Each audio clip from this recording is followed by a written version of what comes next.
Satuan Narkoba Polres Buleleng kembali menangkap seorang residivis pengedar narkoba di kawasan Kampung Anyar, Singaraja. Dari tangan tersangka, polisi mengamankan 2 paket sabu saat tersangka melakukan transaksi bersama pelanggannya. Senin malam saat Narkoba Polres Buleleng membekuk seorang residivis pengedar narkoba kota Singaraja. Tersangka berinisial HW alias Han ini kembali dibekuk polisi saat melakukan transaksi narkoba. Tersangka yang baru bebas pada bulan Februari lalu dari LP kelas 2B Singaraja ini tak jera melakukan kembali bisnis barang haram tersebut.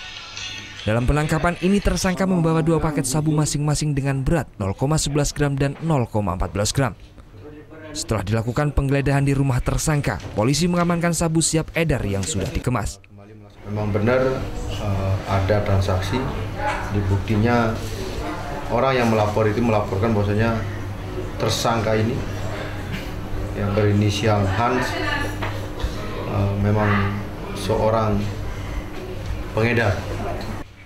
Sementara itu tersangka mengaku mendapatkan barang haram tersebut dari seorang teman yang dikenal melalui telepon.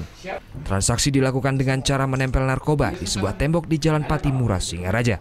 Untuk setiap paket tersangka membelinya seharga Rp650.000. Berapa gini belinya?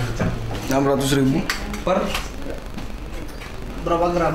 per 0,25. Itu dari mana dapatnya? Tempelan. Transaksinya di mana?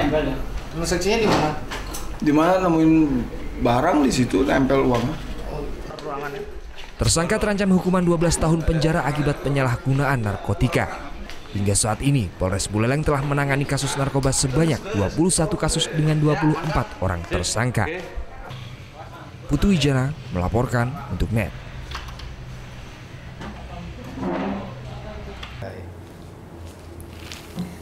Udah selesai kan nontonnya? Nah, jadi jangan lupa buat like, komen, dan subscribe ya.